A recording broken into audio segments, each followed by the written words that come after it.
आलू गोबीची भाजी बनवली आपण आज. आपण आता कढईमध्ये तेल टाकून जिरं मोहरी टाकून घेतलंय. त्याच्यात कांदा टाकून कांदा छान असा होऊ द्यायचा, बारीक चिरलेला कांदा. त्याच्यानंतर आपण या कांद्यामध्ये आता कट केलेले धुतलेले आलू टाकून घेऊया. छान कांद्यामध्ये आलू टाकल्यावर त्याला असं छान मिक्स करून घ्यायचं आहे. हे बघा,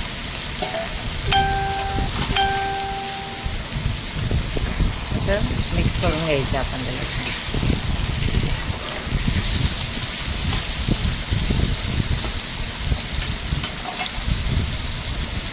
आता आपण याच्यामध्ये अर्धा चमचा हळद टाकूया आणि छोटे छोटे 2 चमचे अर्धा चमचा असं 2 वेळा आपण तिखट टाकून घेऊया.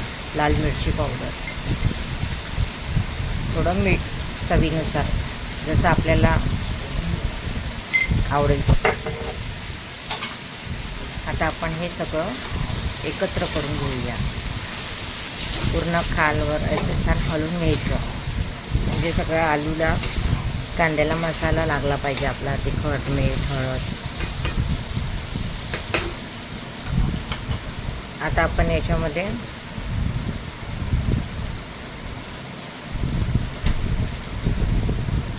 कढीपत्ता टाकूया. हे बघा, मस्त कढीपत्ता टाकला ना की कढीपत्त्याचा खूप छान स्वाद लागतो आणि सुगंध पण खूप छान येतो. आता कढीपत्ता टाकल्यावर आपण याला छान असं मिक्स करून घेऊया.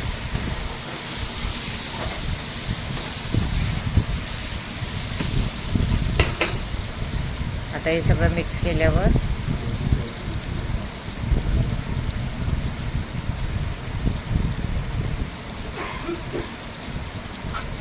आता हे पण सगळं मिक्स झालं आहे. आपण आता याच्यावरती ना असं झाकण ठेवूया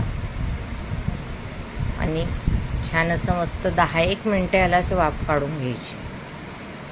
मस्त छान शिजतं. तेल कसं सुटलं आहे छान.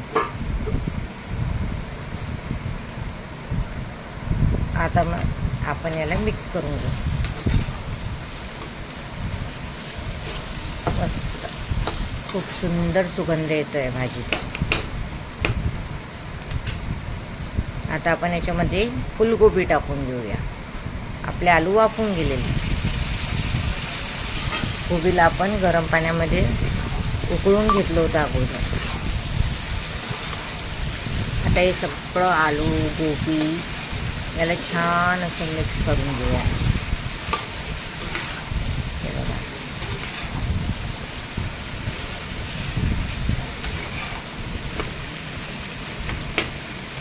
आता हे छान असं मिक्स केल्यावर याच्यावर आपण थोडंसं कोथिंबीर टाकून घेऊया आणि झाकण ठेवून वाफ काढूया.